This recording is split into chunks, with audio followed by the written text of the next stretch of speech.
destination unknown.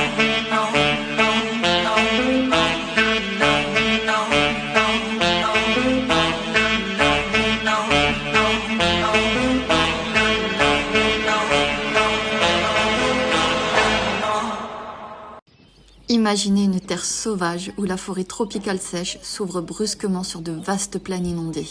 Entre le cri des singes hurleurs dans la canopée, les iguanes immobiles sous un soleil de plomb, les rives peuplées de crocodiles massifs et le balai incessant des oiseaux tropicaux, la vie pulse dans chaque recoin de ces 20 000 hectares préservés. Vous êtes au cœur du Guanacaste, dans l'un des sanctuaires les plus incroyables du Costa Rica. Bienvenue à Palo Verde. On vous fait visiter ?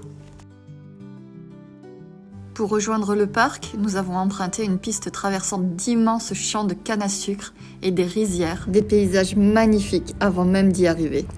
Petit conseil logistique, une fois les billets en poche, ne garez pas tout de suite votre voiture. Le parc est immense et les sentiers sont très éloignés les uns des autres. Vu la chaleur, le plus efficace reste de se déplacer en voiture entre chaque point de départ. Le parc abrite une incroyable diversité d'écosystèmes, forêts sèches tropicales, mangroves, marais, lagunes et plaines inondables. Il est particulièrement connu pour ses zones humides qui représentent plus de la moitié de sa superficie. Elles accueillent des milliers d'oiseaux d'eau migrateurs et résidents, ce qui lui a valu d'être classée zone humide d'importance internationale par la Convention des Ramsar. Plus de 750 espèces de plantes y ont été recensées, dont des arbres emblématiques du Costa Rica, comme le Guanacaste, le pochote ou le palo verde. Le pochote nous a particulièrement impressionnés avec ses épines tout le long du tronc. Côté faune, c'est aussi très impressionnant. Plus de 280 espèces d'oiseaux, environ 55 espèces d'amphibiens et de reptiles, près de 150 espèces de mammifères et 19 espèces de poissons. Comme je vous le disais, le parc est vraiment immense avec ses 20 000 hectares. Pour vous le présenter, nous avons donc pris la voiture pour accéder aux différents sentiers.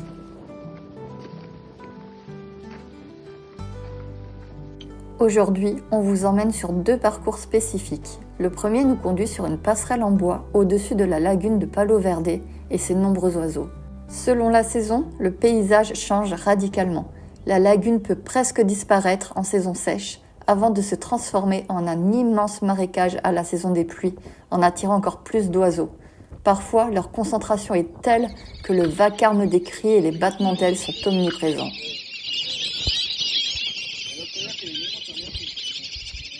C'est ici que l'on peut croiser le jabiru, impossible de le rater. Un géant au cou noir et rouge, le plus grand oiseau volant d'Amérique centrale et du Sud.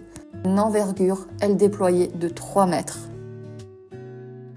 Juste à côté du jabiru, on peut apercevoir un autre oiseau qui fait le bonheur des ornithologues. La spatule rosée, souvent confondue de loin avec un flamant rose à cause de son plumage flamboyant. Elle est pourtant bien différente. Ce qui frappe immédiatement, c'est son bec gris en forme de spatule, une merveille de l'évolution. Elle le balance de gauche à droite dans l'eau peu profonde pour filtrer les petits crustacés, ce qui lui donne, comme pour les flamands, cette couleur rose si intense. Nous rencontrons également des hérons, des aigrettes et bien d'autres encore.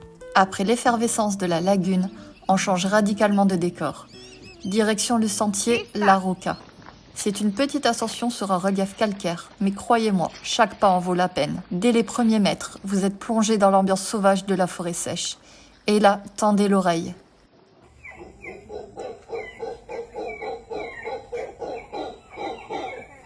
Ce cri puissant, c'est celui des singes hurleurs qui règnent sur la canopée.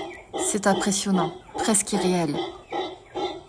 On croise aussi des capucins plus discrets, et sur les rochers chauffés à blanc, de magnifiques iguanes noires qui semblent monter la garde. Mais ce n'est pas tout. On rencontre aussi d'autres types d'iguanes, des basiliques, des geckos, des lézards. Petit aparté, le basilic vert est appelé aussi lézard Jésus-Christ, car il est capable de courir sur l'eau. Et vous aurez peut-être la chance d'en croiser. Une fois arrivé au sommet de ce sentier, on débouche sur un belvédère absolument spectaculaire. De là-haut, on domine tout le bassin du Tempisque. À cet endroit, on saisit vraiment l'immensité de ce labyrinthe d'eau et de verdure. On voit le fleuve Tempisque serpenter à perte de vue, les plaines inondables qui s'étendent à l'infini.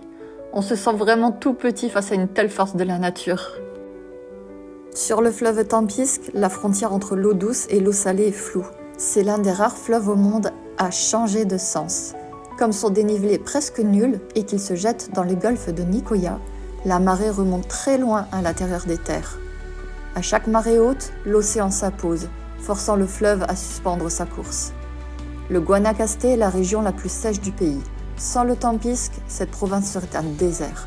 C'est lui qui irrigue les cultures de riz et de canne à sucre qui s'étendent à perte de vue. Le fleuve a l'air paisible vu d'ici, mais il devient redoutable une fois que l'on s'en approche.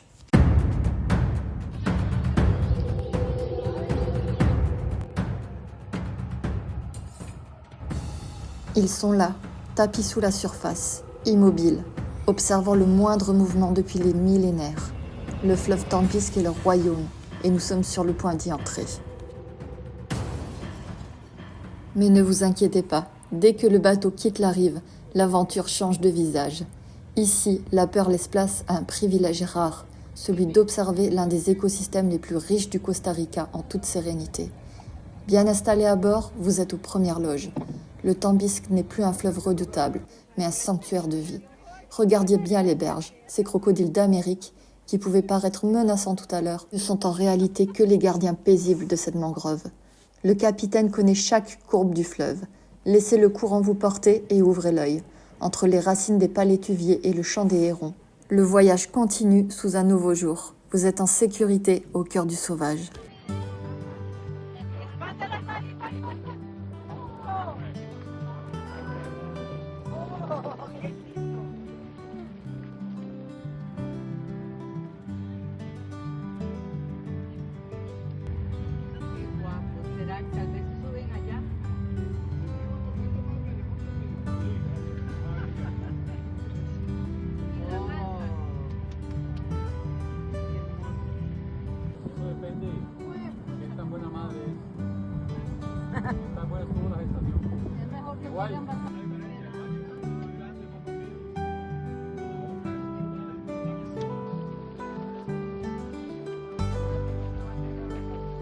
Même après plusieurs visites, l'expérience sur le Rio Tempisque ne nous déçoit jamais.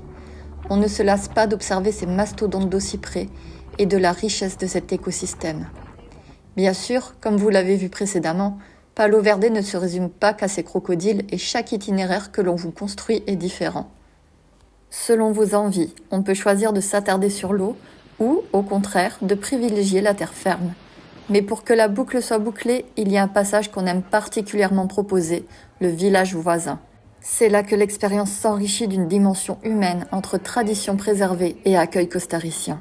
Ce village est également le gardien d'un savoir-faire ancestral qui remonte à l'époque précolombienne. Ici, les artisans travaillent encore l'argile et les pigments naturels, comme le faisaient les indigènes Chorotegas il y a des siècles. Vous pourrez faire une pause gourmande dans un soda familial.